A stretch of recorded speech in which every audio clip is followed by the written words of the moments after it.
Hello and welcome back to the Beautiful Things channel. Today I want to share with you a really quick and easy festive Christmas make. I'm going to show you how to make these really cute little glass coasters with either fabric or napkin decoupage.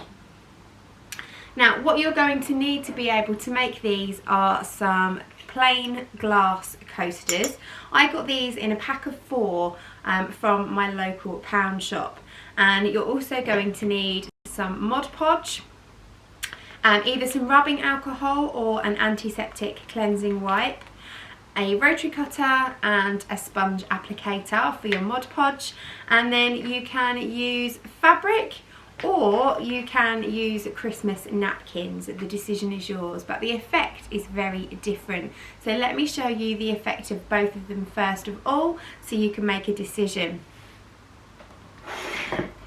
So this is the fabric one. You can see the image is quite clear underneath, which is really nice. And the napkin one, from just looking at it, it looks a bit strange because I've used a white napkin, so the glue has made the white go clear, so you can see through it, just as if the image has been printed onto the glass. But when you pop it down on a dark surface, let me grab something to show you. Grab this silver box. When you pop it down, you can then see, I'll show you from above, you can see the picture quite nice and clearly. So it's quite an interesting look. So I'm going to show you how to do both of them. The method is very similar. So the first thing you'll notice when you take your coasters out of the package is that they've got this little plastic bobble on the back. And there was 4 of these, and I have taken all of them off except one just so that I can show you what I did. I have put them to one side though, as you can see. They're all here because you're going to want to put them back on. So all you're going to do is just push that bobble. It will come off quite easily. You push it off with your nail and you'll see it leaves behind some yucky sticky residue which you need to get off. Now I use these medical cleansing wipes, but that's only because it's what I happen to have here at the studio. I need to purchase some rubbing alcohol because that is the stuff that is the best thing to use. Now I find if you push onto the glue in one direction, the wipe will kind of roll it off. You could use the sticky stuff remover or something along those lines too. That would work quite well for you, I'm sure. So once that's taken off, you can set this aside to dry. And I'm going to do one fabric one and I'm going to do one napkin one so that you can see the process. But it's basically exactly the same. You're going to cut out a square using your coaster to help you. So I'm going to go for this lovely red reindeer. And I'm going to place my coaster over the reindeers so that I can make sure that I'm not decapitating too many of them. And when I'm happy with how that looks, I'm going to go in with my rotary cutter and I'm going to cut really close to the edge. So I'm using it basically like a quilting ruler, and I'm making sure that I'm cutting flush with the edge of that glass coaster. Now you can tell I need to put new blades in because it hasn't cut as well as it could. There we go. It's supposed to look seamless, isn't it? I'm terrible. I leave it really late before I put new blades in my cutters. There we go. So we've got a square of fabric, whoops, that's the exact same size as our coaster, and then we're going to do exactly the same with the napkins. Now we will be separating the layers of these napkins. You need a 3-layer napkin or a 3-ply napkin to make this really work nicely, but I cut out with all the layers together because that way it's less likely to tear.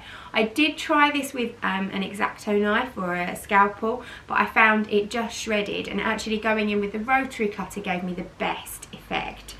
So again, I need to keep this blade for my kind of crafty blade, not use it on my best quilting cotton, because I'm going on to some paper now, which, as we all know, is something that you really shouldn't do with blades and scissors. So again, I'm going to place this on top. I want to try and replicate the pattern that I've already done on that one, so I've got two that match, so I'm just going to position it accordingly. And again, I'm going to go in with my rotary cutter along the edge of the napkin and the glass coaster and cut that out, and it's done that perfectly. Beautiful. Now, with the napkin, what you want to do is separate the layers. So as I say, there are 3 layers to these napkins. So when you're buying napkins and you want to use them for decoupage, you do need a 3-ply napkin. And actually, this top layer has come away from the other 2 on the first attempt. Sometimes you need to do them all individually, but just take it very carefully and separate your picture ply away from the other 2 plies, just to show you that there is 2 there, if you don't believe me.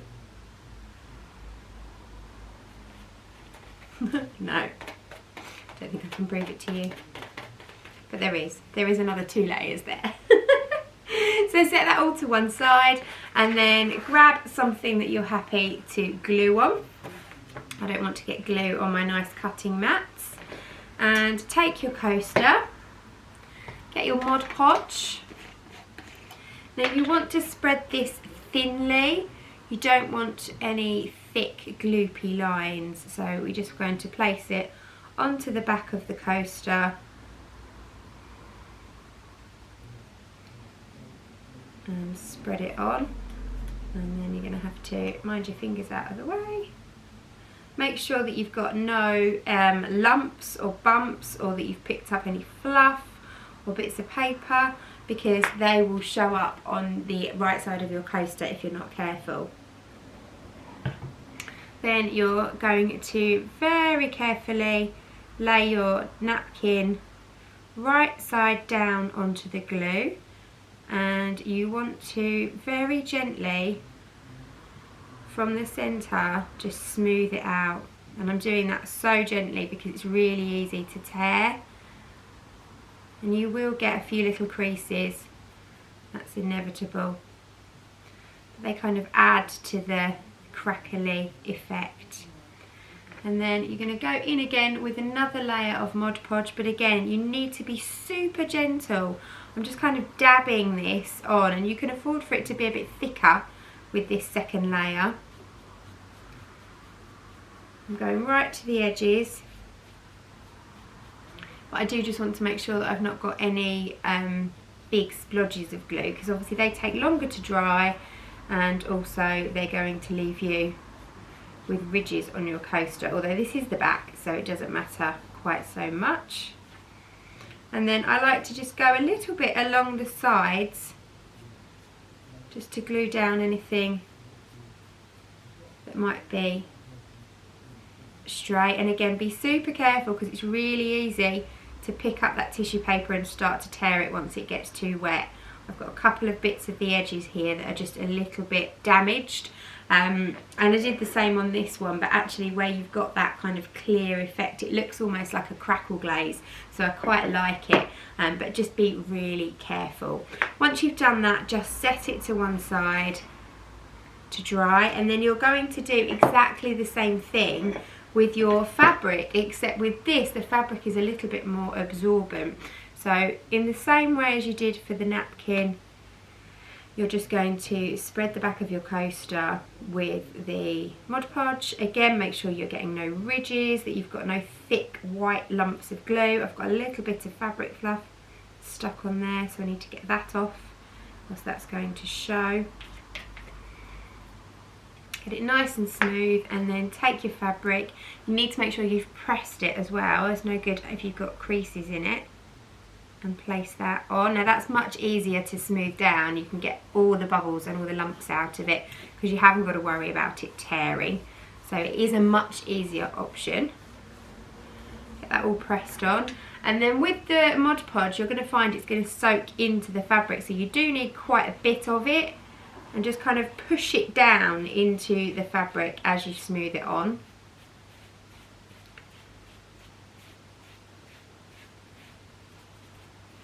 And I'm going to go in again a bit more. And just like you did with the napkin, you want to make sure that you go along the edges. Now, you don't want the glue to come to the front, obviously, but by making sure that you just go along the sides like that, you're going to seal those sides and stop them from peeling up and lifting. And if you've got any bits that are likely to fray, again, that should seal it. And the best thing you can do is just leave it there. So if you've got a piece of cardboard or something that you're doing these on, you can just leave them on there, pick the cardboard up and set it to one side to dry. And I'd left these ones that I did, I actually made these yesterday, and I left these overnight, so they were ready in the studio this morning so that I could film this. So just leave them be, and then you'll have yourself a beautiful set of coasters just ready for Christmas.